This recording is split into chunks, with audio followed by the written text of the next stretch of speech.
पहिले छठ उठाई एही से रउरा के बोलाई अपना ला नया साड़ी पियरी रउरा ला की नाई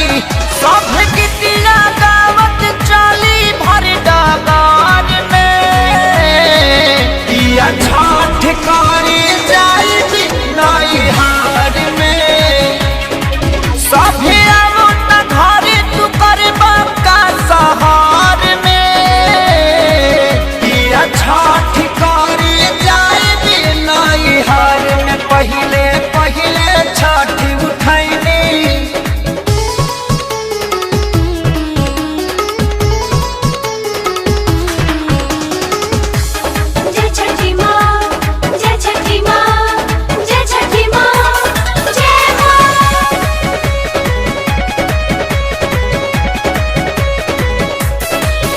कल्हे आवतावे भाई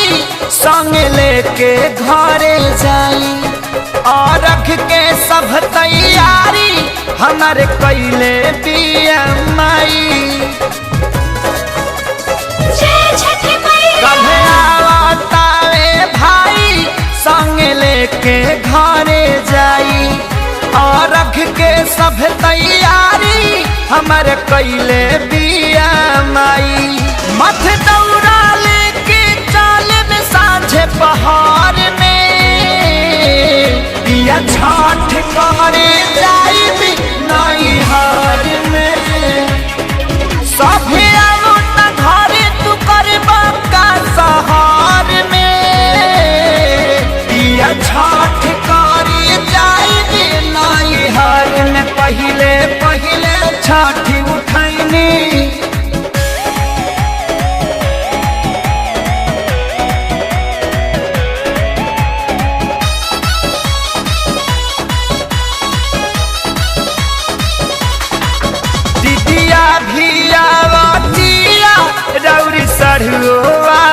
तारे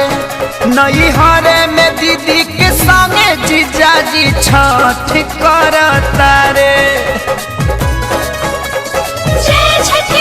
दीदियों भी आवतिया रौरी चढ़ो तारे नई हरे में दीदी के संगे जीजाजी छठ कर तारे तने मुखिया पतननी कोसी भारब घर में या छठ करे जाई नई हार में सभी आवता घरे तू करबा का सहार में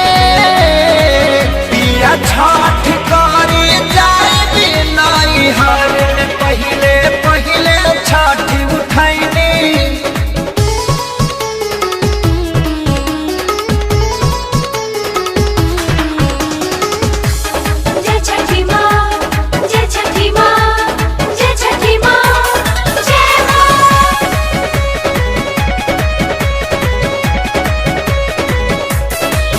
लोग करे भखौती पारब हमहु भखले बानी करब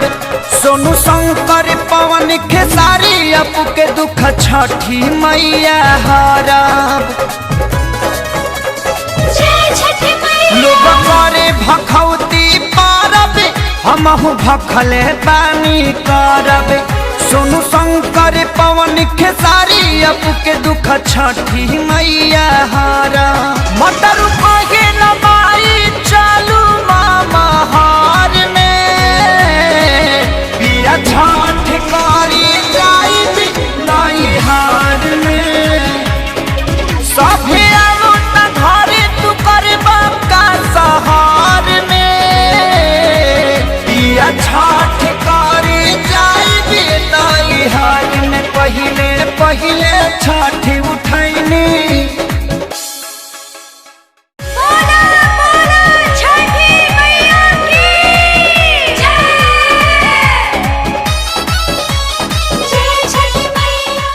Click on the bell icon to get regular updates from Venus. For more entertainment, log on and subscribe to www.youtube.com/Venus Bhojpuri.